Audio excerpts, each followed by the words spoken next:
आगे आप है जय बाबा कुशेश्वर स्थान, जय बाबा कुशेश्वर स्थान, गंगा जूस दुकान, गंगा जूस दुकान, लखींदर मुखिया देवरा गरम। जी हाँ मेरे दोस्तों, उनके तरफ से 51 रुपए का रकम आए हैं।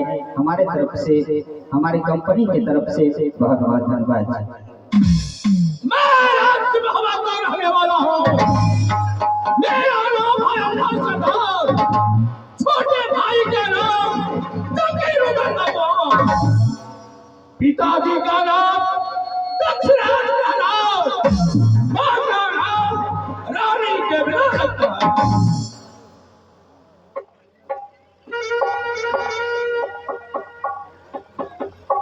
अरे वो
मुझसे आशीष देता हो भाई, ऐसी सदा रहो।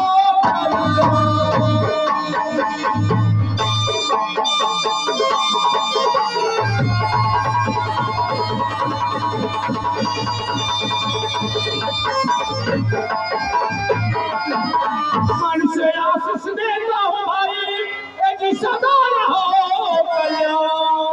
तुम दिया बाबा राज में, ऐसी सदा रहो कल्याण।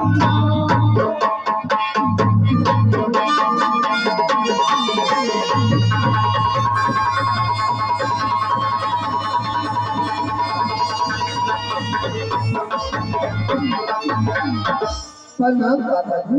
खुश रहो भाई चल। दादाजी हाँ आज ये दादाजी पे आने का कोई प्रयोजन हो गया? प्रयोजन हो नहीं रहा है, बल्कि तुम्हारा कहना ये क्या है? आज हमारा कहना है तो आज मुझे मन में अभिमान सा लग गया है, आज जंगल की ओर शिकार खेलने के लिए जाऊंगा। ये सुन मास्टर, इसको उठाइए। हेलो, आप हैं मुजफ्फरपुर सुनील सहनी, मुजफ्फरपुर सुनील सहनी बादाम मिस्त्री, मुजफ्फरपुर सुनील सहनी बादाम मिस्त्री, उनके तरफ से 101 रुपए का फरमाए हमारे कंपनी को से बहुत बहुत धन्यवाद। दादाजी उदाचार आज मेरे मन में अभिलाष सा लग गया है, आज मुझे जाने के लिए अनुमति दीजिए। नहीं, उदाचार तेरी कौन बड़ी परवाह, मैं पहचान करो मालूम है। शिकार खेलने के लिए जंगल की ओर जाने के लिए मैं कभी योग्य नहीं दूंगा।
जाते हो वहां ठगना अपना सर पर खरीदते हो।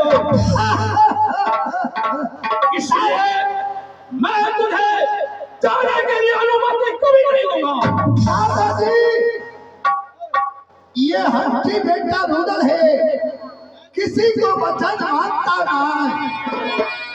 आप जाने के लिए अनुमति दीजिए। जो मुझे नजर दिखाएगा उसे नजर को निकाल लिया जाएगा। हाँ उदयचंद, तुम राज्य बाबा का दीपक हो दीपक। यदि तुम पलकों के लिए तुमने तो हवा छोड़कर जंगल की ओर चले जाते हो, क्या तुझे पता है देश विदेश के राजा महाराजा राज्य बाबा पर लगा हुआ है। कब मौका मिले राज्य बाबा का लूट लिया करूं। दादाजी, किसकी मैया बागी घर में, किसकी मैया बागी घर में काटो जमा करेगा बात। चोरी जज्बा है भारत में, जो महापाप में हाथ उठाए उन काट लो उन पापी को, मत काट लो उन पापी को, तुम्हें पता मिलेगा ना। दादा, किसकी बात यह है, महाराज के चाल कर सकते हैं। आप जाने के लिए मुझे अनुमति दीजिए। मैं समझ गया ये रुदल सिंह जिस बात को ठान लेता है जब तक वो पूरा नहीं करता है तब तक वो छोड़ता नहीं है। उदयचंद, हाँ, मैं तो तुम्हें बार बार कहता हूँ तुम नहीं जाओ जंगल शिकार खेलने के लिए। नहीं दादा, जब मुझे माल में लालसा लग चुका है, आप जाने के लिए मुझे अनुमति दीजिए। मैं जंगल की ओर शिकार खेल तो वापस आ जाऊं। तो ठीक है, मैंने तुम्हें इजाजत देता हूँ। जाओ जंगल शिकार खेलने के लिए, शिकार खेलकर सूरज डूबने से पहले रात को बाबा चले आना। जाओ। ए धारिये जय रहिया बोलिया, आओ जंगल हो।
आइए छोटा सा ब्रेक चाहेंगे, उसके बाद